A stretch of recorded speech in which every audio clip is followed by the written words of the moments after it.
Oi, tia Carol. Acho que agora vai. Pronto.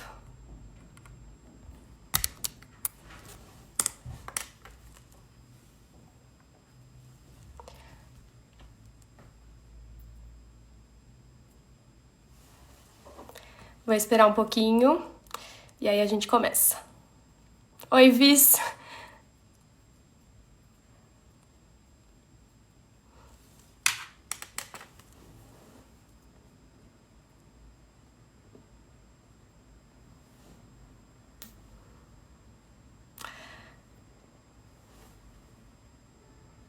Gente, eu acho que eu já vou começar.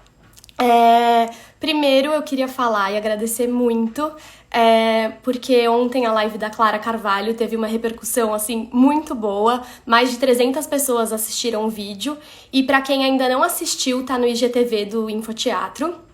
E enfim, foi um papo assim maravilhoso. A Clara, eu fiquei muito emocionada, a Clara também, então acho que vale super a pena assistir.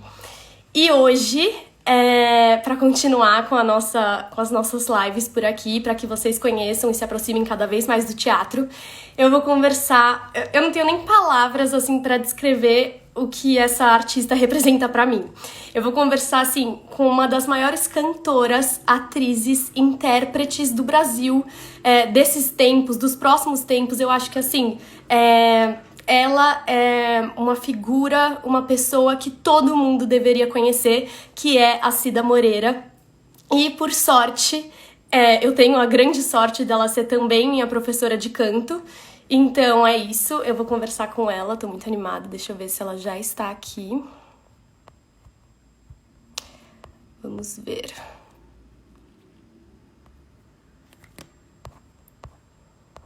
Eu acho que ela ainda não entrou.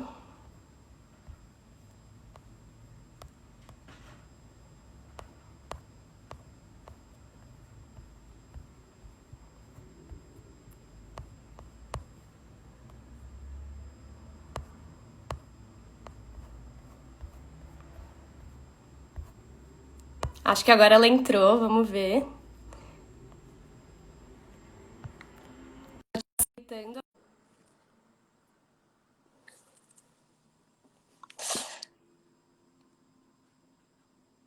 Aí, Oi!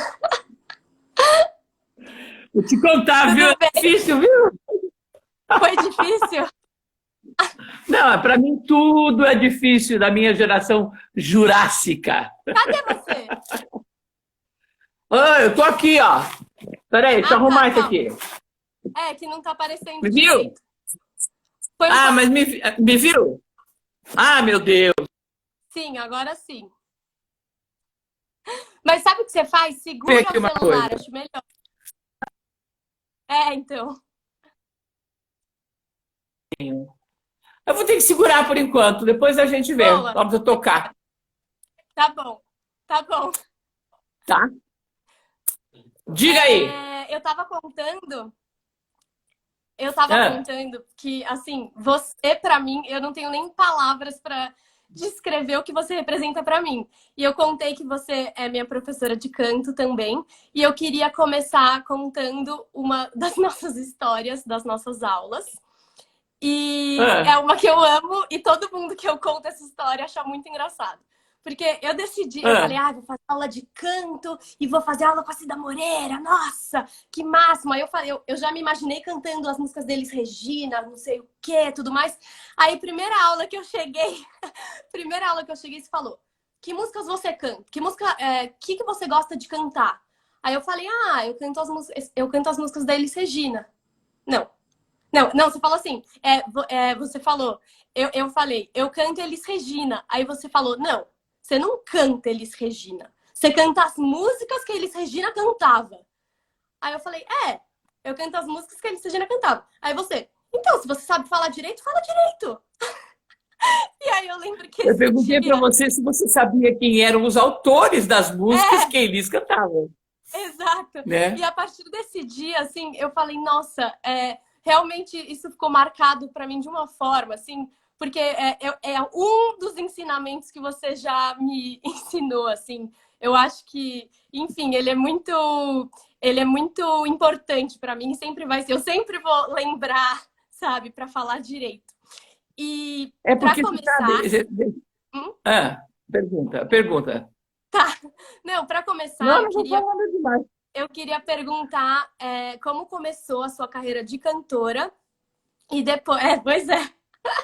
E depois, como foi o seu contato com o piano pela primeira vez? Porque além de cantora, a Cida é uma grande pianista. Então, eu tenho que começar do começo, né? Eu comecei a estudar. Eu nasci aqui em São Paulo, filha de classe média, eu sou muito antiga, da década de 50. Passei minha infância no interior de São Paulo. Naquela época, todas as meninas de classe média estudavam piano e todos os meninos estudavam acordeon. E Uhum. aí, eu com 6 anos de idade, aí é claro, também tenho que confessar a você que eu tive uma mãe que tinha uma cultura muito grande, uma mulher muito educada, muito culta mesmo, uma grande educadora, nascida em São Paulo, se formou professora no Caetano de Campos, com uma família tradicionalíssima de Guaratinguetá, ligada a educadores, ao Frei Galvão, enfim, tinha toda uma história. E meu pai, um Uhum. imigrante italiano que veio com 2 meses da Itália e era agricultor, né? Ele plantava café. Meu pai até os 19 anos ele trabalhava na roça e estudava à noite. E conheceram-se no interior. Bom, enfim, é uma longa história. Então, eu gostava demais de cantar. E aquela época, Uhum. nos anos 50, o rádio no Brasil era o meio de comunicação mais importante que existia. E na cidade que eu morava, em Paraguaçu Paulista, havia a famosa Rádio Marconi. Essa Rádio Marconi, ela tinha um programa de auditório para crianças domingo de manhã, ao vivo, depois da missa. Ah, Você ia na missa, você ia no programa. E o meu irmão mais velho, eu falei, eu acho que eu falei que eu queria cantar, enfim, né, nem lembro mais. E meu irmão mais velho me levou. E minha mãe me ensinou a primeira música que eu cantei no rádio, que foi Serra da Boa Esperança, Dona Martini Babo. Então eu fui cantar nesse programa de auditório e ganhei esse concurso e fiquei fixa no elenco da Rádio Marconi.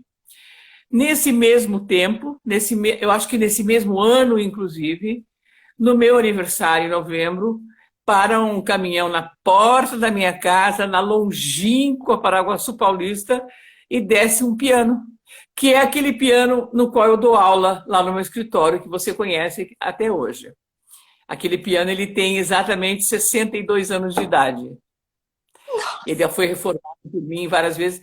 Aquele piano é a minha única verdadeira herança, né? Nele eu ganhei a minha vida e ganho ainda, cada vez pior, mas ganho. E eu comecei a estudar piano. E comecei a estudar piano com uhum. um professor particular chamado João, que ele era um grande pianista, ele era chefe do cartório da cidade, dava aula particular, e eu devo a ele e à minha mãe o amor que eu tenho pela música. O fato de eu ter estudado com esse homem em casa, era um jovem, né? Era um jovem, na verdade. Então, é, os, é, isso,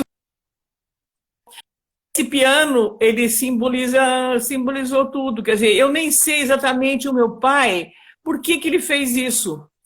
Porque são histórias da vida. Hã? Você não tinha pedido o piano? Ele. Não, de nada, nada. Mas é que era chique ter um piano. Ah, entendi. Como meu irmão tocava acordeon.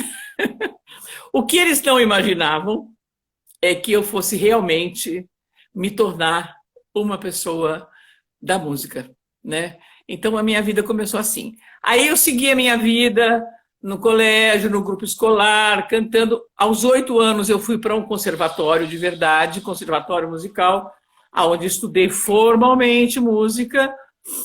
Depois, com 14 anos, 13 anos para 14, eu me mudei para Londrina. Uhum. E em Londrina eu fui estudar num grande colégio, onde também tinha a faculdade de música, Mãe de Deus. E aí, na verdade, naquele momento em diante, eu tive uma convivência mais erudita e mais formal com a música e aprendi demais. E eu tocava, e eu era pianista, eu com 15 anos tocava bar, participei de concursos e coisas e tal. Bom, quando eu fiz 18 anos, eu encasquetei que eu queria voltar a morar na minha cidade natal, que era São Paulo, para fazer faculdade. Isso em Uhum. plenos 1971. Eu vim embora fazer cursinho, entrei na universidade, e o meu piano ficou 5 anos na casa do meu pai, lá em Londrina, sem eu nunca abri-lo. Eu fui abrir meu piano em 77, quando eu já estava começando a fazer teatro profissional e eu estava terminando a faculdade de psicologia. E aí eu mandei buscar meu piano.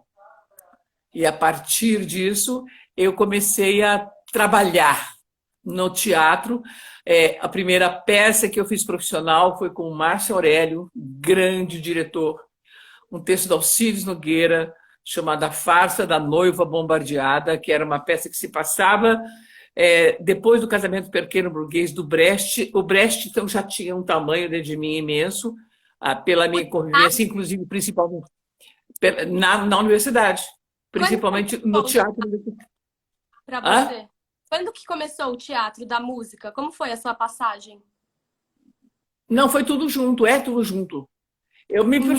Eu me profissionalizei no teatro em 77, Uhum. entendeu? E me profissionalizei como cantora em 81, 80, 81. Mas foi tudo junto. Uhum. Então, mas aí eu larguei completamente a questão da música erudita, porque eu nunca pensei em ser uma pianista erudita, eu não tinha paciência, eu era muito louca, ficar estudando 10 horas de piano por dia e tal.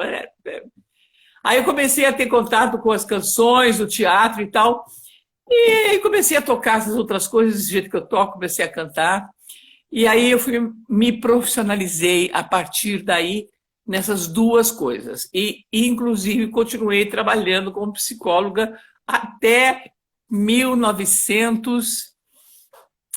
Quando foi que eu parei? 83. Ainda trabalhei Uhum. muitos anos porque eu me sustentava e eu era uma ótima psicóloga, mas enfim, eu tive que escolher, né? E escolhi. Não me arrependo, Uhum. mas eu estaria mais rica como psicóloga, mas não me arrependo. Sim. É, Mais ou menos você, isso, uma historinha. É uma lenda verdadeira, exato. né? Você, a sua, assim, eu te olhando e sabendo da sua história, penso, nossa, a Cida viveu assim grandes momentos do teatro brasileiro, né? Como é pra você isso, assim? Qual é a sensação de ter vivido tantos momentos assim extraordinários do teatro, inclusive na Ópera do Malandro, se você puder comentar também. A Ópera Belonga foi a primeira grande produção que eu trabalhei, né, em Uhum. 78. Mas eu quero dizer que como é que eu me sinto de ter visto tanta coisa a vida inteira? Eu me sinto rica, rica, milionária. A primeira peça do Teatro Oficina que eu assisti aos 13 anos foi o Galileu Galilei. Então, eu aos 13 anos, 12 anos, 13 anos, 14 anos, a minha formação eu era um rato da música, um rato do teatro. Eu ia a todos os programas de rádio, de televisão, eu ia ao Fino da Bossa, eu ia ao Jovem Guarda, eu frequentava tudo isso literalmente. Então, e Uhum. o teatro, para mim, ele tinha um tamanho assim que não cabe no mundo para mim. Então, o que eu me sinto? Eu me sinto possuidora de uma riqueza que, que não tem tamanho, não tem preço, né? Não há o que pague, entende? Eu sinto isso, assim, quando eu chego na sua casa e vejo todos os posters das peças, as fotos, vem uma energia, assim, sabe, desse teatro, desse imaginário que eu tenho do teatro, que já foi um dia. Então, assim, é muito emocionante. Eu fico pensando, nossa, como será que deve ser ter vivido isso, sabe? E como será que deve ter sido a juventude de alguém que pôde viver numa época tão boa, assim, tanto no Brasil quanto da cultura? Então, como foi ser jovem, assim, para você nos anos 70? Como foi a sua juventude? Foi tudo isso que eu estou te comentando e foi também uma coisa, uma vivência politicamente muito importante, porque eu Uhum, entrei na universidade em plena ditadura militar. Então, todo o trabalho que eu e uma turma de pessoas incríveis, às quais eu sou ligada, até hoje fizemos de política dentro da universidade, lidando com cultura, com cinema, com teatro e tudo mais, isso foi fundamental para mim, porque a uhum, gente entrou na faculdade na hora em que a faculdade estava sendo desmantelada, né? Então a gente sabia disso. A gente não teve nenhum tipo de repressão direta naquele momento em diante. Claro que tínhamos coisas que aconteciam e tal, mas assim, nada que eu possa falar, ai, babá, não gosto muito desse folclore, sabe? Entendeu? E a gente também levava a vida com mais garra, com mais é, certeza de que a gente tinha um papel ali, sabe? Seja ele qual for, fosse ele qual fosse, um papel de cultural, um papel de sermos inteligentes, sermos informados e nos tornarmos bons profissionais, entendeu? Porque não tinha nenhum privilégio no social e no político. Os uhum, privilégios que a gente criou foram criados por nós. As pessoas que fazem teatro daquela época, você que convive com tanta gente, que conhece tanta gente, e eu estou falando de grandes atores, grandes atrizes, grandes diretores, grandes autores. uhum. Sabe? Você imagina que é para mim ter assistido todas as peças do Plínio Marcos, por exemplo. Então, isso não tem preço, não tem. É uma coisa, é uma riqueza que não tem fim. E o que se contrapõe de uma maneira muito melancólica, inclusive, ao que se tornou a nossa vida nos últimos anos. Uhum. E não estou falando desse momento de agora, porque esse momento de agora não merece que eu fale nenhuma palavra a respeito dele. Entende? Estou falando de outras coisas. Sim, sim, total. Fala, eu sei que você falou pra gente não falar desse momento, mas tocar, eu queria, assim, Fala. a gente sempre conversa sobre isso e tudo mais, e eu queria que você contasse, assim, como você se sente sendo artista no Brasil? Assim, como é estar nesse momento e ser artista? Nesse momento, levando em consideração a minha geração, eu Uhum, me sinto completamente liquidada, extinta. uhum, Eu sou um ser em extinção, entendeu? E não é um proselitismo. É verdade, porque eu estou falando, inclusive, de profissão, de uhum, mercado, dinheiro, de tudo. Então, eu estou falando que é como se... Hoje eu sinto, e eu sei que é um sentimento muito ligado ao meu tempo, né? De sim, vida. Eu sinto que se a gente não existir, é muito melhor para todo o resto, entendeu? Então aí eu entro na questão de que não que a gente tenha que teimar em continuar existindo, mas é tentar achar um jeito de não morrer de inanição, entendeu? Não sei como, eu vejo muito o teatro sofrendo terrivelmente, lamento tão profundamente que pessoas, por exemplo, com o seu talento, da sua geração, não estejam fazendo teatro o tempo inteiro, trocando experiências, e não é só no palco, tendo uma vivência social uhum, ligada à profissão de artista. Não é só ficar numa escolinha, tendo umas aulinhas, é criar uma consciência crítica, uma consciência para vocês conseguirem fazer uma coisa que a minha geração, felizmente, conseguiu, que é criar uma Uhum, identidade própria. Entendeu? Então, eu acho que é um grande trabalho esse. E eu fico um pouco triste, ou fico muito triste, e nessas horas eu chego a agradecer que minha filha não seja artista, te uhum, juro. Que ela sim. seja uma educadora, o que também é uma profissão difícil, mas graças a Deus, quando ela tinha 15 anos, ela falou para mim: mãe, eu não quero ser cantora, eu não quero ser atriz, eu não quero dançar, eu não quero mais nada. Eu falei: graças a Deus. Pronto. Mentira! Nossa, não sabia. É Então muito hoje difícil. ela tem uma vida assim, dela, né? Mas é uma outra área também, quer dizer. Eu acho isso, quer dizer, eu sinceramente acho tudo isso, sabe? E não Sim. tenho nenhum tipo de vitimismo nisso tudo, não, sabe? Uhum. Não tenho pena de mim, eu tenho pena de nós todos. É muito difícil, né? A gente conversa bastante e eu sinto muito que, por exemplo, a sua geração, não sei se você tem essa percepção, mas vocês viveram um pouco no país do futuro, né? Então tinha, eu não sei se tinha essa ânsia, essa esperança, né? Eu sinto que a Nós minha. tivemos um pedaço de futuro ainda. Tivemos, né? E assim, a minha geração, tanto dos jovens atores, enfim, a gente vive nesse país do sei lá o quê, não posso nem dizer aqui, entendeu? Assim. Então, Não estamos tendo como falar, né, na realidade, né? exato.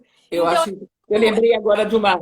Eu tenho um aluno meu que é psicanalista e é um grande cantor, uhum, e a gente está trabalhando muito em cima num poema do Mayakovsky, né, que deu origem àquela música que eu gravei, que muita gente gravou, que é O Amor, que foi usada como tema da peça O Percevejo, de 93, direção do Luiz Antônio Martinez Correia, que foi um espetáculo esplendoroso. E tem uma frase no poema, que é da música, que ela me toca profundamente, porque ele falava assim, né, ele pede assim, né, como é que é?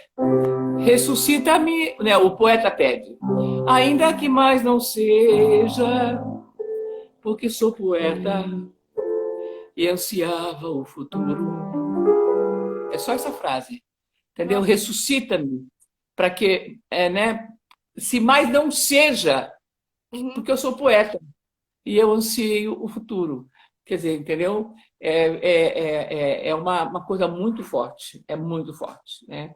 Que é uma coisa que é do Mayakovsky, que é uma coisa que é dessas gerações todas, porque a gente gostaria que a gente só fosse o que a gente é e isso fosse o suficiente para a gente ter um futuro, né? sim, sim, total. E eu acho que também a ideia aqui é justamente que as pessoas da minha geração possam olhar em você, assim, essa riqueza que o nosso país tem, né? Eu acho, a gente comentou isso, né? Que as pessoas parecem que estão escondidas, né? Os É, artistas. Você mesma falou a domingo, né? Domingo passado, acho, na nossa aula, que os artistas estão escondidos. Então, você sente que existem, assim, artistas nesse momento, mas que eles só não estão aparecendo, não tem lugar para eles? eu acho que estão encolhidos, né? Encolhidos pela realidade, pela dificuldade de manter a vida na profissão, pela dificuldade de criar seus filhos, de pagar as suas Uhum, contas. A nossa vida ela tá uma luta assim, aquela luta comezinha, entendeu? Agora, quero deixar bem claro, eu não congrego do pensamento que são só os artistas que estão sofrendo, pelo amor de Deus. sim, sim. Porque a gente, em relação ao resto do povo brasileiro, em todas as instâncias, a gente ainda tem muito privilégio, Uhum, porque o sofrimento, a dificuldade, a falta de futuro é tamanha que não dá nem para comparar, entende? uhum, total, totalmente. Mudando um pouco de assunto, eu não. Agora, para ficar mais leve, um dos primeiros posts que eu fiz aqui A no Regina Infoteatro. Duarte, você tem que ficar mais leve, viu? Exato, A vamos Regina ficar Duarte. Vamos ficar levinho, levinho, levinho. Fala, leves. amor. Os primeiros posts do Infoteatro foi um post sobre Brecht que eu fiz. E aí uma amiga minha me mandou assim, ela falou, Nath, posso ser sincera? Eu não entendi nada. Assim, eu não sei quem é esse autor alemão, eu não entendi Claro. qual é a importância dele, eu não sei aonde achar ele hoje, o porquê ele é importante hoje. Então, assim, você pode explicar um pouco melhor? Aí eu fiquei assim, meu Deus, realmente, assim, eu acho que tem a minha geração não sabe a importância desses autores, nem conhece, né? Eu tenho a sorte de conhecer porque eu Não só do faço Brecht, não só do Brecht, né? do Não só do Brecht, assim, Brecht. Inclusive autores brasileiros que são absolutamente sim, desconhecidos, né? sim, totalmente. Olha, o que eu diria para a sua amiga? Não É, adianta dar um Google e falar quem é o Brecht, né? Eu diria assim, que vai ter que ser da curiosidade dela. O Bertolt Brecht foi um homem que nasceu em Augsburgo, na Alemanha, em 1898. Foi para Berlim durante a Primeira Guerra Mundial. Ele já escrevia, ele já era um poeta, um escritor, né? E ele revolucionou todo o teatro contemporâneo, principalmente ligado ao mundo político que ele viveu em duas guerras, né? Então ele transformou um teatro que era mais naturalista, mais estético, mais isso, mais aquilo. Ele transformou o teatro em uma atuação concreta do indivíduo dentro da sociedade. Ele dizia que o homem ele teria que, a partir daquele momento, se tornar o responsável pela sua própria história, né? E uhum, ele criou esse teatro falando exatamente dessas questões. Fez um teatro, escreveu um teatro absurdamente importante que revolucionou todo o teatro que veio depois dele, né? É, Agora, basicamente, um homem ligado à política, a política da convivência com as guerras, tendo sofrido todas as consequências das duas guerras que ele viveu, uhum, pessoalmente, inclusive, né? E que só no final da vida dele, depois do final da Segunda Guerra, é que ele pôde voltar para a Alemanha. E aí ele ganhou um teatro estatal, que é o Berliner Ensemble, e ele inaugurou o Berliner Ensemble e viveu só apenas, então, somente mais 6 anos e morreu. Oito uhum, anos e morreu, mas deixou uma obra, né, que não tem tamanho, então no mundo inteiro. sim, Então, quer dizer, eu acho que o Brecht, ele é difícil mesmo, ele é um cara encrencado mesmo de entender, sabe assim, é difícil uhum, mesmo. Mas eu acho que se pode começar a ler alguma coisa sobre, começar a entender o porquê que ele existiu e porquê que ele agiu daquela maneira, uhum, né, na vida dele, né? Ele começou como músico nas noites berlinenses, nos cabarés tocando viola e cantando, aonde ele compôs aquela música que você canta, a Balada ao Soldado Morto, que é uma música que diz respeito a uma história da Primeira Guerra Mundial, né? uhum, Então ele entrou com tudo e fez uma obra gigantesca, junto com outros autores uhum. russos, poloneses, europeus, quer dizer, assim, sabe? E brasileiros. A obra do teatro político brasileiro é uma coisa que ninguém mais sabe nem do que se trata, Uhum. né? Então, eu Né? queria. Então, não. Qual que é a importância dele na sua vida, na sua carreira? Porque você é uma das maiores conhecedoras de Brecht do país, né? Então, quando que começou esse seu contato com o Brecht? Esse contato começou na universidade, né? Uhum, Aonde a gente tinha um grupo que trabalhava com música, com cinema, com teatro, e um grande diretor de teatro, amigo meu, Sérgio, que já faleceu, a gente pegou uns poemas. O Brecht era muito mal traduzido no Brasil naquela época. A gente pegou uns poemas do Brecht e começamos a fazer umas musiquinhas bem uhum, chunguzinhas, assim, sabe, sem noção muito tal.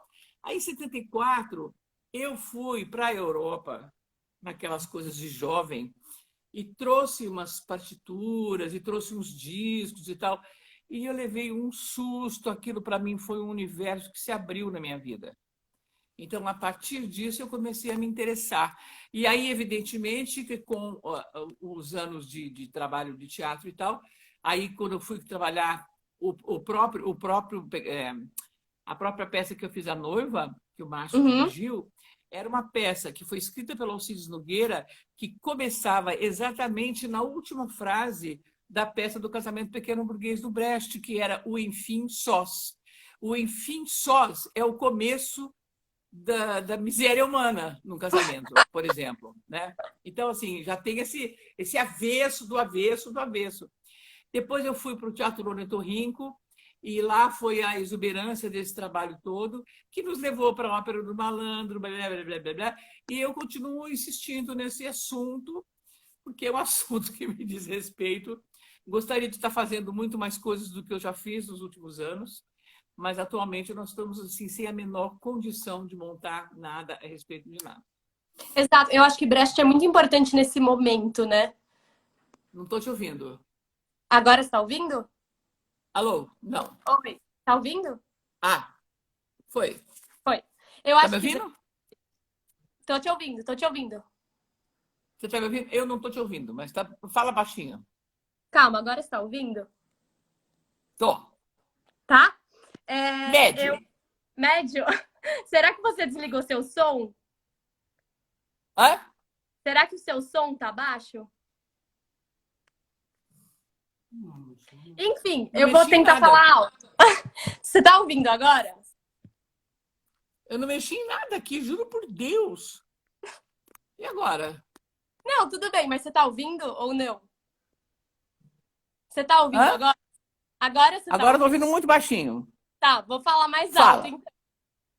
Não, que eu fala. falei que eu acho que Brecht é muito importante nesse momento do país, né? Esse momento da política, né? Então, tem como É. você falar um pouco disso? Qual a importância de Brecht hoje no Brasil? Eu acho que o Brecht ele é um despertador de consciências. Uhum, E acho que, nesse momento, no Brasil, ele seria completamente defenestrado, porque tudo que não é cabível hoje no Brasil é mais ou menos isso, quer dizer, pelo menos eu sinto. Agora, para os artistas, para os atores, para os jovens atores, os nem tão jovens assim, porque eu considero jovem hoje de 40 para baixo, ainda é jovem para saber alguma coisa, porque o Brasil está nessa coisa já faz bastante tempo, não é quem tem 20 anos que não sabe, quem tem 38 também não está sabendo de nada. E uhum, não é por culpa de ninguém, é toda uma situação. Então, eu acho que ele seria fundamental para o estudo, né? Para o estudo, assim como se estudar o teatro brasileiro, assim como se estudar os autores, sei lá, os autores europeus, né? Os autores argentinos. Enfim, eu acho que, se eu fosse dizer a você, a gente teria que começar a estudar tudo de novo, para poder saber do que a gente está, inclusive, falando e o que isso pode nos levar a fazer depois como prática profissional. uhum. Tem como Entendeu? você cantar alguma música agora do Brecht? Qual, por exemplo? Não sei, você Você cantaria quer, você quer uma, você quer uma poética ou você quer uma porrada? Eu quero uma porrada. Eu vou cantar um pedaço de uma música dele que fala assim, a música chama, é da Ópera dos Três Vinténs, chama Canção da Inutilidade do Esforço Humano. Que é assim, ó. Vamos lá. Não basta ser sagaz pra vida defender, pois tudo é tão incerto que é bobagem até pensar. Porque nessa vida tudo é tão banal. Toda e qualquer vontade é mera pretensão. Achar que é o maioral e tudo planejar acaba dando em nada e não há como escapar. Porque nessa vida nada se esperada. Tem que tomar na cara para se brincar. O homem é muito feliz precisem te apanhar. Se assim não tomar jeito, é preciso morrer de vez. Porque nessa vida não existe pra tem que tomar na cara para se matar. A musiquinha. Amei! Você tá Não te ouvindo? ouvindo, Nath. Você tá ouvindo um pouquinho? Você tá ouvindo Hã? nada? Você tá ouvindo um pouquinho? Estou ouvindo bem pouquinho. Vai falando, eu vou me virando Tá, aqui. tá. Não, eu queria que você contasse um pouco mais sobre o Teatro do Ornitorrinco. Quando que começou Ah, isso? tá. Uhum. Eu fazia a farsa da Noiva Bombardeada e uma noite foi me assistir Luiz Roberto Galizia, que era aluno da ECA, junto com o Cacá Rossetti. Maria Alice Vergueira era professora. E eles estavam, naquele momento, no teatro brasileiro. Existia uma coisa maravilhosa, que era um teatro muito forte, chamado de underground, um teatro pobre de produção e riquíssimo de conteúdo, o que não tem nada a ver com teatro alternativo, música alternativa, nada, pelo amor de Deus, tá? Uhum. Era um outro momento. E ele foi me assistir e me convidou para conhecê-lo, né? E eu marquei na minha casa o encontro no dia da morte do Elvis Presley. A Maralice levou uma garrafa de conhaque e o Cacá levou, ele tinha partituras e eu tinha alguns discos e aquelas coisas que eu tinha trazido. E a gente começou a ouvir e houve ali a ideia de fazer, pela primeira vez no Brasil, as canções do Brecht do Vaio em português. E a gente fez isso e nós estreamos em agosto de 77 no porão do Teatro Oficina, que era um teatro que estava completamente destruído antes da reforma. E a gente entrava pelos escombros, ia lá para o porão, puseram um pianinho lá no porão, cabiam 30 pessoas sentadas no chão, a luz assim meio que de velas, não sei o quê, não sei o quê, e nós estreamos lá, num sábado à meia-noite. Nós estreamos lá e começou a virar uma loucura, e foi virando uma loucura mesmo, e foi extraordinário. Esse espetáculo ele existe até hoje. Até o ano passado, a gente fez, inclusive, uma grande temporada em São Paulo, eu, o Cacá, já com o Douglas, porque o Galize já morreu há muito tempo, e a Maria Alice, ela infelizmente, não tem condições de cantar mais, né? Mas, enfim, a gente fez várias temporadas comemorando os 40 anos do espetáculo, fazendo exatamente como ele era desde o começo, né? E uma noite, o Luiz Antônio Martinez Correio, irmão de Zé Celso, ele estava no Rio, trabalhando já. Ele falou assim, eu vou dirigir, o Chico está fazendo a montagem, a adaptação da ópera dos Três Vinténs do Brecht para o Brasil, vai se chamar a Ópera do Malandro, e a gente queria trazer ele aqui para ele ouvir essas canções do Brecht de Vai, porque nunca ninguém tinha ouvido cantado em português. Uhum. E o Chico foi lá uma noite, viu, gostou, papapá, e nos levou para o Rio. A gente fez um dia no Rio, na casa do Francis Haim, para os investidores da ópera e tal, que foi uma noite extraordinária, assim, muito legal, inclusive.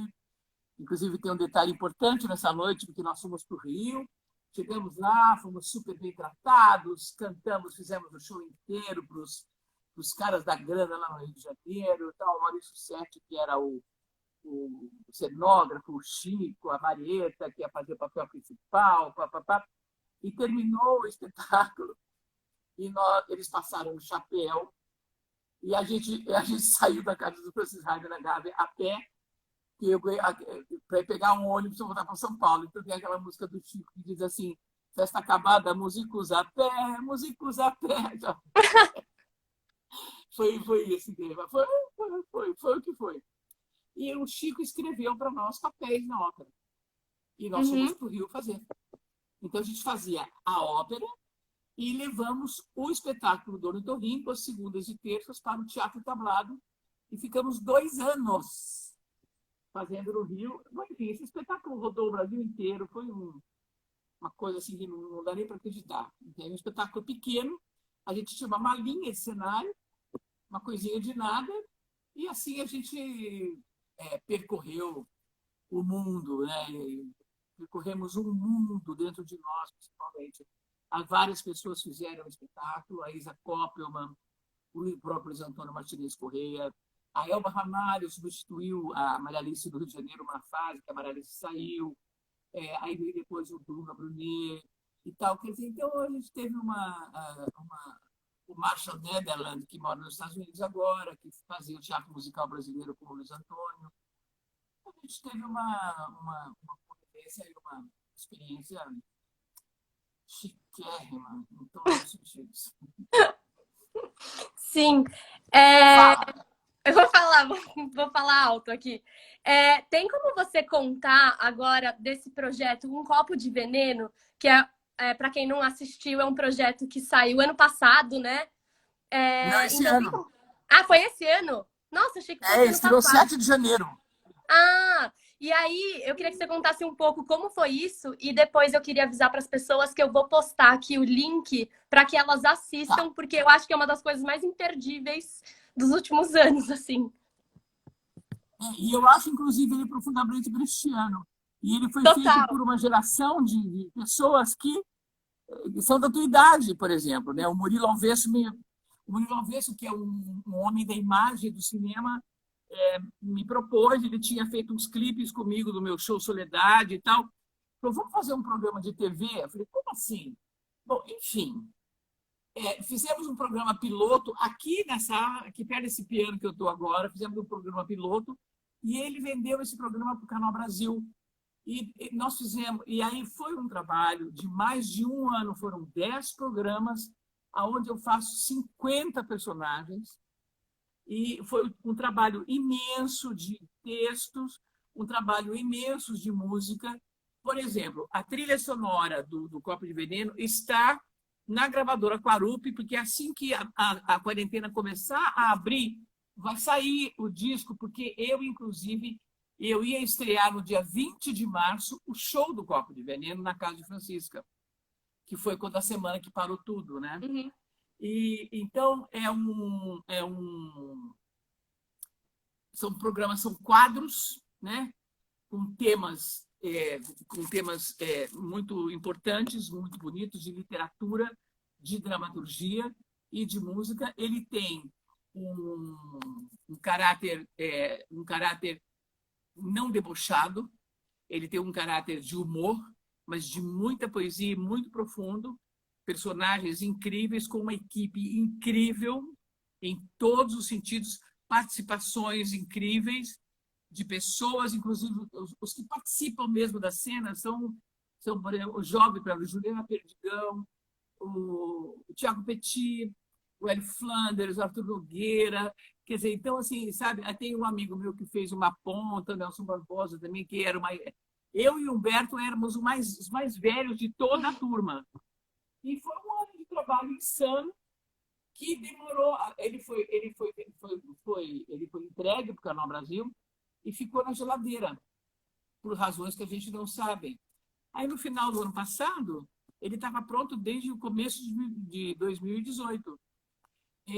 Mandaram um e-mail dizendo que eles iam passar. E passaram durante 10 terças-feiras. Né? Tem alguém aqui pedindo para você cantar, viu, Nath? Ah, não. Então, canta, Nath, canta, Nath. Eu tô fingindo que eu não posso tô. Tocar e você cantar. Imagina. E esse programa, ele agora, isso é importante, eu quero dizer que ele agora, que passou inteiro, os 10 programas estão disponíveis de graça na Globo Sat Play. Uhum. As pessoas podem entrar lá de graça, não precisa pagar nada, e estão lá os 10 programas. Então, eu sugeriria... O programa terminou de passar na semana anterior à quarentena. Então, ele está lá. E quem quiser ver, ele está às ordens. Nós ainda não sabemos, quando terminar tudo isso, se vai ser transformado se a gente vai conseguir vincular de outra maneira, colocar no YouTube. Tudo ficou absolutamente trancado por causa daquela semana fatídica da quarentena. inclusive da estreia do show, né? Sim. E só para A quem... Mafeta Rezende, a Maria Fernanda Torresani entrou aqui agora.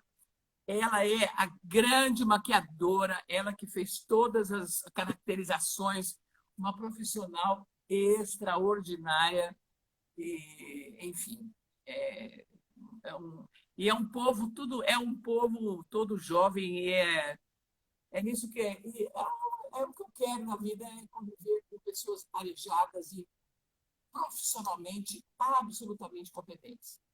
Porque eu acho que o profissionalismo, a competência, ela, como dizia a minha mãe, ela cabe em qualquer lugar.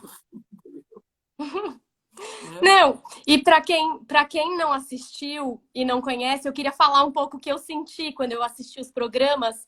Todo programa que eu assisti, eu ficava muito impactada, porque assim, gente, é uma coisa que a gente não vê em lugar nenhum. Assim, é uma poesia e uma coisa estranha e ao mesmo tempo, eu não sei assim explicar o que é. Eu acho eu acho um projeto assim maravilhoso e todo mundo tem que assistir. Eu vou postar aqui.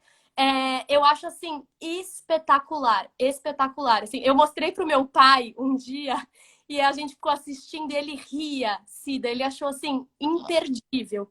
Eu acho um projeto maravilhoso. E o programa, alguém perguntou agora aqui, como é que chama? Chama Um Copo de Veneno. Que, aliás, é o que a gente está bebendo agora, muitos copos de veneno. Exato, Né? exatamente. Não, e E ele aí? calhou, Cadê calhou você? num momento muito importante, né? Também. Eu acho É que assim, isso. faz todo sentido esse projeto tá agora, né? Assim, em vogue. Então eu acho assim É. espetacular. Eu vou estar aqui. E E é isso. ele tem uma dramaturgia que vai Uhum. para todos os autores brasileiros e estrangeiros. Tem trechos de Medea, Caio Fernando Abreu, assim, Borges, cara, ele é rico, dramaturgicamente rico, sabe? Ele é muito rico, muito rico. E foi um trabalho imenso do Murilo comigo. O trabalho meu como atriz foi um trabalho muito difícil. Espetacular. E a gente trabalhou muito, muito, mas valeu muito a pena porque esse programa ele não tem data, nunca vai ficar datado, Uhum, entendeu? De tão contemporâneo que ele é. E uhum. essa contemporaneidade vem dessa moçada que sabe lidar com o contemporâneo, entendeu? De maneira lidar na imagem, nos meios ligados a, a internet, a como lidar com imagem, como lidar com tudo. Quer dizer, ele tem essa perfeição. Ele não tem nenhuma pretensão de parecer moderno, porque ele é moderno, Exato. entende? Uhum. Então, E aqui pedindo para você cantar sem parar, viu? não, não, eu não vou cantar, juro. É, tô falando aqui. Eu tô fazendo uma pergunta para todo mundo que eu converso aqui, que eu vou fazer para você agora, que eu acho que é o cerne da questão desse Instagram e dessa conversa. Para você, como aproximar os jovens do teatro? Assim, como aproximar as próximas gerações do teatro?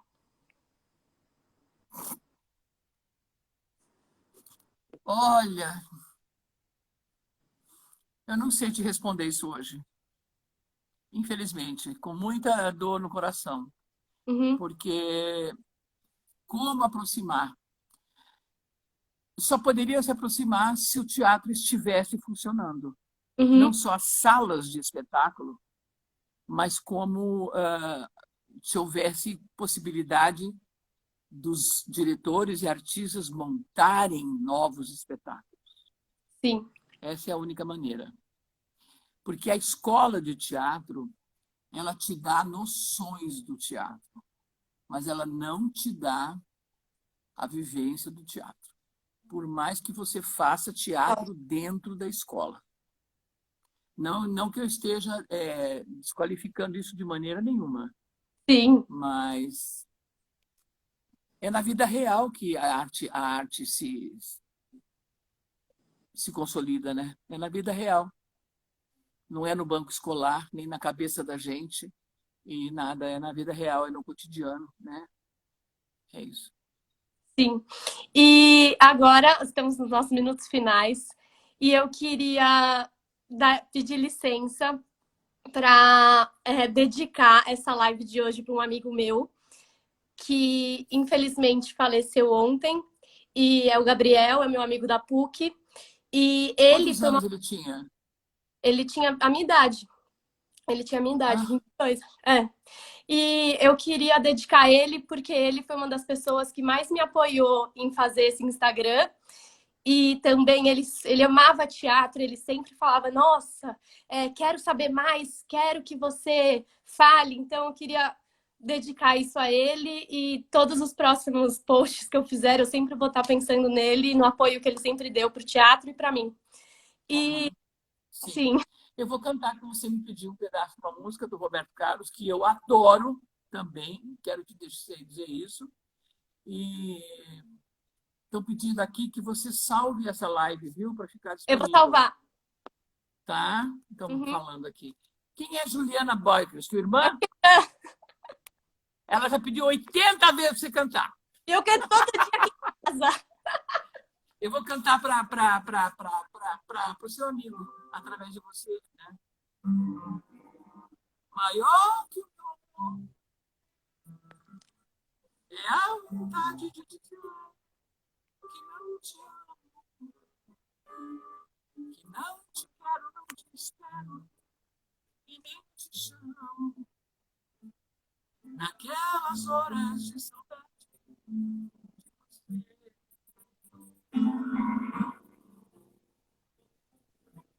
eu sempre choro e ao mesmo tempo tento acertar um só defeito que você tenha para eu encontrar um jeito de não gostar e sentir raiva de você.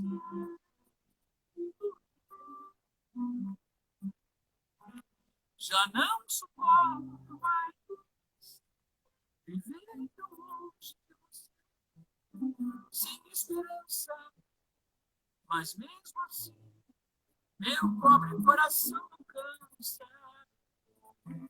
de me pedir para que não deixe esquecer. Mas se você voltar, direi sorrindo que já não me serve seu amor. Só que você perceba amor e a minha lágrima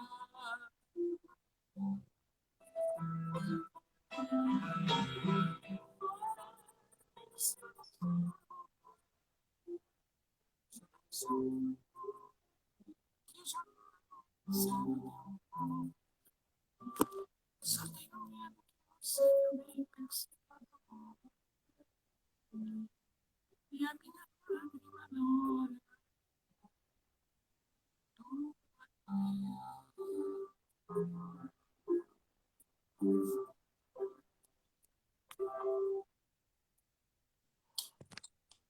Obrigada mesmo. Beijos. claro que agradecer. Eu que Obrigada. agradeço. Beijo. Tchau.